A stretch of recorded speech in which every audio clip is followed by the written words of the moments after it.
ভারত ও আমেরিকার মধ্যে শুল্ক যুদ্ধে এক নয়া পরিবর্তন। আজ রাত 12টা থেকেই ভারতের উপর কার্যকর হতে চলেছে নতুন এক ট্যারিফ।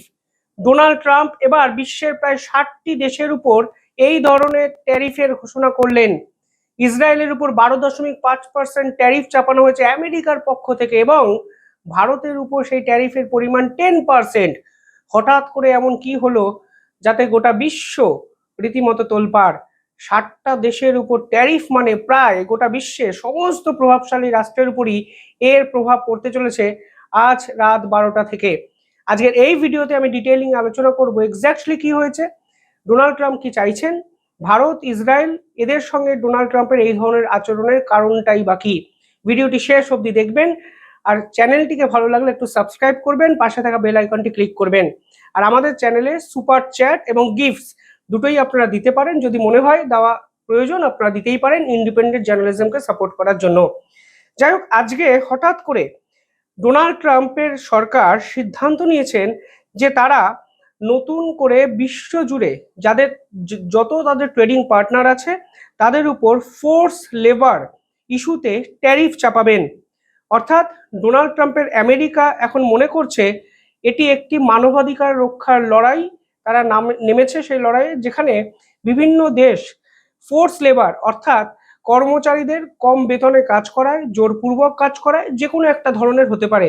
এবার ডোনাল্ড ট্রাম্পের আমেরিকা এখন মনে করছেন গোটা বিশ্বের মানবাধিকারের দায়িত্ব তিনি তুলে নেবেন এবং যে কোনো দেশে বা যে সকল দেশে এই ধরনের কর্মকাণ্ড হয় তাদের উপরে তিনি ট্যারিফ চাপাবেন। বিষয়টিকে আরো ডিটেলিং এ বোঝা যাক।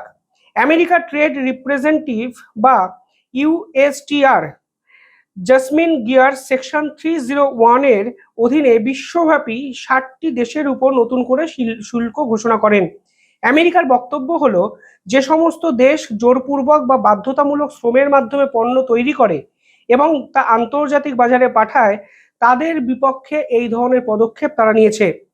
তবে গল্পের ভিতরেও আছে আরো একটি গল্প।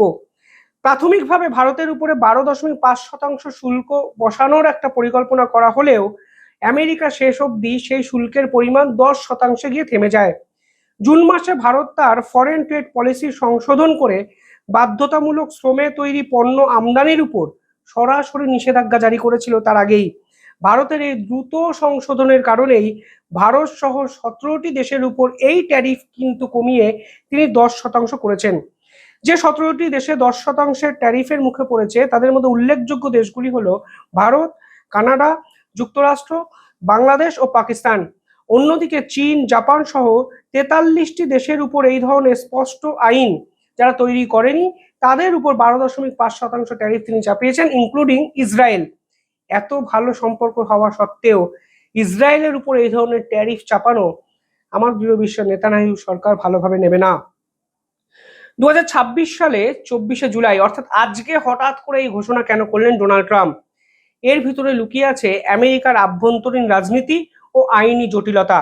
2025 সালে প্রেসিডেন্ট ডোনাল্ড ট্রাম্প জরুরি ক্ষমতা প্রয়োগ করে লিবারেশন ডে ট্যারিফ চালু করেছিলেন, কিন্তু 2026 সালের ফেব্রুয়ারিতে সুপ্রিম কোর্ট সেই জরুরি ক্ষমতার অপব্যবহার হয়েছে বলে সেই ট্যারিফকে কিন্তু অবৈধ ঘোষণা করে দেয়।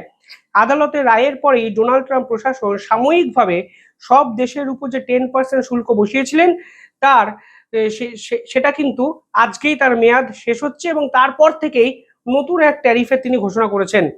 পুরনো ট্যারিফের মেয়াদ শেষ হওয়ার ঠিক আগের দিন ইউএসটিআর সেকশন 301 এর অধীনে এই নতুন ফোর্স লেবার আইনের ইমপ্লিমেন্ট একটা জিনিস প্রমাণ করে দিচ্ছে, ডোনাল্ড ট্রাম্প বদলাননি, ডোনাল্ড ট্রাম্প বদলাতে পারেন না।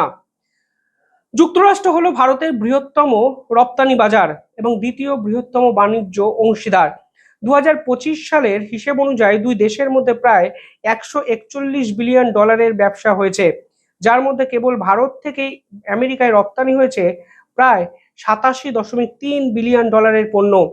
ভারত সরকারের পক্ষ থেকে ইতিমধ্যেই বলা হয়েছে মার্কিন যুক্তরাষ্ট্রের এই পদক্ষেপ অত্যন্ত অসঙ্গতিপূর্ণ।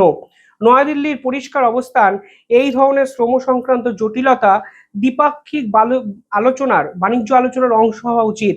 কিভাবে একতরফা এই ধরনের শুল্ক আরোপ করে দিল আমেরিকা?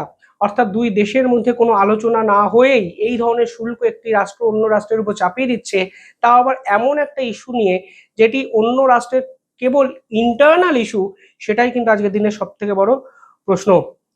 এবার আসা যাক সব থেকে গুরুত্বপূর্ণ একটি বিষয়, এটি কি কেবলই শ্রম অধিকার বা মানবাধিকার সংক্রান্ত বিষয়, নাকি এর পিছনে লুকিয়ে আছে অন্য কোনো জিও পলিটিক্যাল ইকুয়েশন?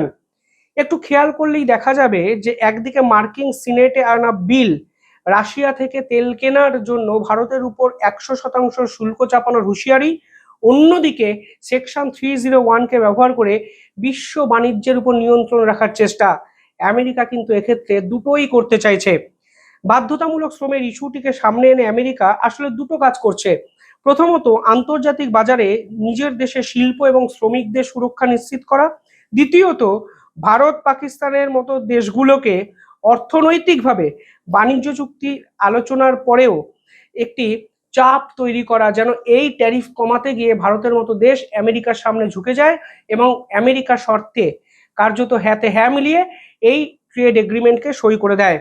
আমেরিকা ভালো করেই জানে চীনের উপরে নির্ভরতা কমাতে তাদের প্রয়োজন ভারত, কিন্তু একই সাথে ভারত যেন আমেরিকার নিয়ন্ত্রণে থাকে, পুরোপুরি স্বতন্ত্র হয়ে গেলে আমেরিকার যে চাপ, আসলে ডোনাল্ড ট্রাম্প এই বিষয়গুলো জেনেই ভারতের উপর এই ধরনের ফের ফোর্স লেবার ইস্যুতে ট্যারিফ চাপানোর কথা ভাবলেন।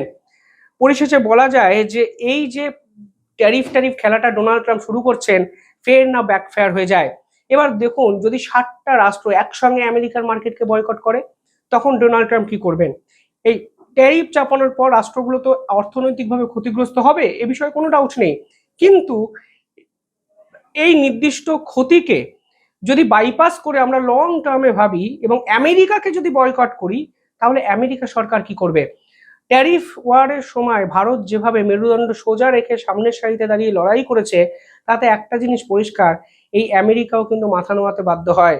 এবার আমেরিকা সমস্ত কিছুকে ছাপিয়ে 60টা দেশকে একসঙ্গে টার্গেট করেছে, যা কিন্তু আমেরিকার ইতিহাসের আগে বিরল, এবং সেই 60টা দেশ যদি সংঘবদ্ধ হয়ে আমেরিকার বিপক্ষে পাল্টা যুদ্ধ ঘোষণা করে বসে, তাহলে কিন্তু ডোনাল্ড ট্রাম্প পালানোর রাস্তা পাবেন না। অর্থাৎ আনপ্রেডিক্টেবল ট্রাম্প যে খেলাটা শুরু করেছেন, সেই খেলা কিন্তু কোনো না কোনো সময় তাদের দেশের যে অর্থনীতি সেটাকে কিন্তু আঘাত করতে পারে এবং trade supply chain, global trade supply chain completely ধ্বংস করে দিতে পারে। এরপর ভারত কি করে, চীন কি করে বা ইসরায়েল কি করে, তা কিন্তু জানার জন্য অপেক্ষা করতেই হবে। কিন্তু যে প্রবণতা আমেরিকার পক্ষ থেকে ফের একবার এই মধ্যপ্রাচ্যে যুদ্ধের মধ্যেও এস্টাবলিশ করার চেষ্টা হলো, তা কিন্তু এক কথায় বিপজ্জনক এবং নজিরবিহীন। মধ্যপ্রাচ্যের এই যুদ্ধে আমেরিকা কিন্তু বিপুল পরিমাণে অর্থনৈতিক ক্ষতির সামনে দাঁড়িয়ে আছে। কয়েক হাজার কোটি টাকা ইরানের সঙ্গে যুদ্ধ করতে গিয়ে আমেরিকা হারিয়ে ফেলেছে। আমেরিকার সাধারণ মানুষ ডোনাল্ড ট্রাম্পের বিরুদ্ধে রাস্তায় নামছেন এই যুদ্ধকে কেন্দ্র করা নিয়ে। এখন এই অর্থনৈতিক ক্ষতি সামলানোর জন্য ডোনাল্ড ট্রাম্প যদি 60টা দেশের উপর ট্যারিফ চাপান, তাহলে সম্পূর্ণ ভুল তিনি করছেন, তা কিন্তু বিশেষজ্ঞরাও বলতে শুরু করেছেন। হিতে বিপরীত হয়ে যাবে না তো ডোনাল্ড ট্রাম্পের? কি করা উচিত ভারতের? ফ্রি ট্রেড এগ্রিমেন্ট কি সই করা উচিত আমেরিকার সঙ্গে? প্রশ্ন কিন্তু উঠতে শুরু করলো আজকে থেকেই। আপনারা কিভাবে দেখছেন পুরো বিষয়টি? কমেন্টে জানাবেন। দেখতে থাকুন দ্য ইন্ডিপেন্ডেন্ট বেঙ্গল। ধন্যবাদ।